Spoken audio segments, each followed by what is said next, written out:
With an FC TV with Chris Agutter following today's goalless draw at home to Eastbourne Borough. Aggie, your thoughts on that one? Yeah, we've missed some chances again, haven't we? They've had a couple sort of early on in the game. Aggie, to be fair, has made a really good save, but yeah, we've missed some great chances today. I think it was an entertaining game. It was two teams that were on the front foot. We were very aggressive and supported by a brilliant packed Woodside today. I thought the atmosphere was brilliant, and that definitely energised us. And we said to the lads at half time, Eastbourne Borough probably in moments tried to slow the game down, make it a little bit messy, and tried to put water on the fire. And I said to our lot at half time, now we need to pour petrol on it. We've got to keep getting the supporters behind us and keep them excited by what we're doing. And we're front foot, we're aggressive, got in some great positions, but the final ball wasn't quite right, or the finish wasn't quite right. Decision making, technical execution. That final third is not what it needs to be at the minute. As I said, it sounds a bit like a broken record. We said it the other week, didn't we?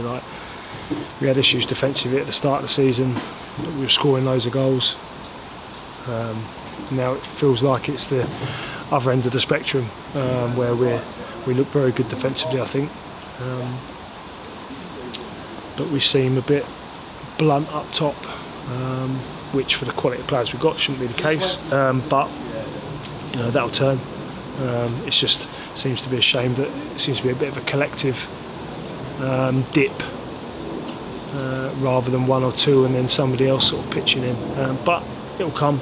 We're creating chances, that's the main thing, and 7 unbeaten now, and another point against a full-time team, so they're a good side. You can see that they're really well organised, really well coached. Obviously 4 points off top, but just feel like we should be right in amongst it. And what makes it more frustrating is that the Torquays, Boreham Woods and Maidstone, who we're directly competing with, they seem to be free scoring at the minute. So we need to find a way to turn our fortunes in front of goal around. I guess the positive thing is you're getting in those positions on a frequent basis, and you've just got to believe that the fortunes will change up top. Yeah. The chances we missed today, outrageous, really, isn't they? We've won the ball back off the goalkeeper and we've still managed to miss. But there's some unbelievable opportunities we've created. So, but as you said, at least we're creating the chances, and we're doing it in different ways as well. So I thought out of possession, defensively we were aggressive, we were front foot, forced a lot of turnovers. I think Borough try and play in the games I've seen, try and play through the thirds a little bit more, but I think we completely took that away from them, which meant they were a lot more direct than what I think they normally are. So that's credit to the sort of work that we're doing in forward areas in terms of getting pressure on the ball, and we're forcing turnovers and creating chances. And then in open play we've created some sitters as well, but towards the back end, when you want a decent delivery or you need a better decision, it just seems to be lacking. I know if I'm an attacking player in the final third, or if I'm in the final third and Danny Cashman is spare within shooting distance, I'm going to give it to him rather than shoot from 25 yards. It's some of those decisions. But yeah, it comes from a good place. The players are desperate to do well and desperate to win games and put points on the board, but I just think we need to show a little bit more composure and a bit more quality in the final third. It extends your unbeaten run, like you say. I guess, trying to turn this into a positive result can still be a part of this good run that you're on. It's just I'm bored. I am bored of saying we are 2 points off top, we're 4 points off top. If we win today, we can go joint top if results are favourable. I'm bored of that feeling where we drop points because it's happened too many times and we're leaving too many points out there.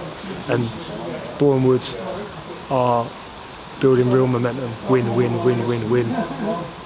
Maidstone been on a great run. Torquay the same. So if we're going to continue to compete and stay in contention to win the league, we have to be more ruthless in front of the goal. We have to stop leaving points out there. But as I said, we're only 4 points off top, and a week's a long time in football. And what I would say is all of those teams that are up the top, ourselves included, we've all got to play each other. And one thing's for sure is against those top teams, we've got a very good record. So we look forward to that in the coming weeks. Keen to get your thoughts on the refereeing performance today. We've seen two quite contrasting ways of refereeing a football match in the last 2 games. The referee at Dorking, and sides that play a similar sort of style off the ball as well. The referee at Dorking let so much go. The referee today was sort of blown for everything. What do you prefer in that sense, and do you think it had an impact today on certainly the flow and the way you like to get the ball down and play? Yeah, 100%. Well, I just look at it from the supporters' perspective. You know, there's nearly 2,000 people here. They don't want to see the game slowed down. They don't want to see the referee at every single dead ball. Want to talk to a player for every time there's a foul. When there's a throw-in, tell the thrower to take a step backwards. When there's a foul in the middle of the pitch after he's had a conversation with them, slows the game down and stops the restart in terms of we want to spot and play after he's spoken to him and he's standing in the way. And then on top of that, you're getting told to relax. It's like, I think sometimes the match officials forget that it is people have paid their money to watch an exciting game of football, and for us, we want to play at a high tempo. We want the game to be quick. We want to give our supporters their money's worth. You know, that's part of what we do as a football club. And whereas I think Borough today, especially in the second half, wanted to slow the game down, and the referee gave them a helping hand in that. So. Whereas you compare it, as you said, to the Dorking game, where I know the man in the other dugout wasn't that positive in the sort of praise of the referee or feedback around her performance, but I thought she was excellent. I thought it was a really good game of football, and I think football is a physical game. There is going to be contact. Now we know with what happened with Kano in that game's not ideal, but those things can happen, and ultimately it's 22 men out there going toe to toe, and that's part of the attraction of this level. And you want to see that physicality, you want to see that competition, and you don't want the referee to stop start the game. And I thought on Boxing Day the referee was excellent.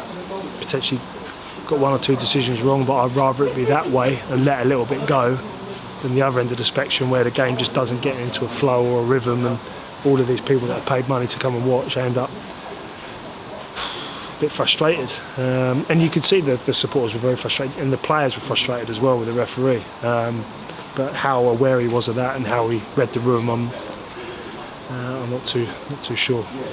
Moving on, next 2 games see you playing 2 different competitions. Obviously back in the FA Trophy on Saturday as you welcome Torquay, and then Horsham here on Tuesday night next week. What are your thoughts moving forward and having a break from league action as well? Looking forward to the opportunity to play Torquay. The game down at Torquay was one of the best games I've been involved in this year. It was brilliant. They'll bring a decent away support. Obviously they're top of the league, so it's a good reference point for us to see where we're at, but if the game's anything to go by down at their place, I think we'll be incredibly competitive. I think we are on one a little bit because it's another one of those games where we've left points out there, deja vu, so just look forward to the opportunity to try and progress in that competition.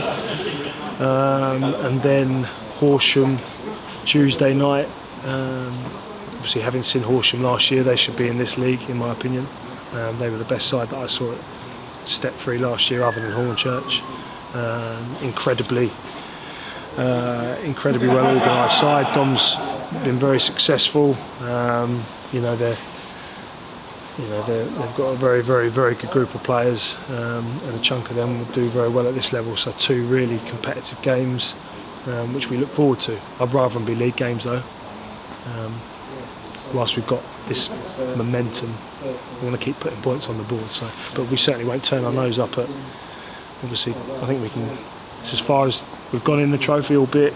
Yeah, that's fine. So Yeah. a win Saturday takes you further than that. Yeah, so we'll take that, albeit quite fortunately. And then the Senior Cup was an opportunity to get to the semi-final. So, I like the fact that we're in the new year and we're fighting on 3 fronts, 3 competitions, and we will. We'll make sure we're very competitive, and it gives us an opportunity, especially the Senior Cup game. We'll shuffle the squad as well, because there's a few players that need to play. Like Sam Packman's been brilliant for us, he needs to play. Ollie Black has been brilliant for us, needs to play. Jet Bates needs to play. Temi, who's been superb for us, needs to play. So we'll definitely shuffle the pack across the 2 games. Thanks, Egan. Cheers, Jack.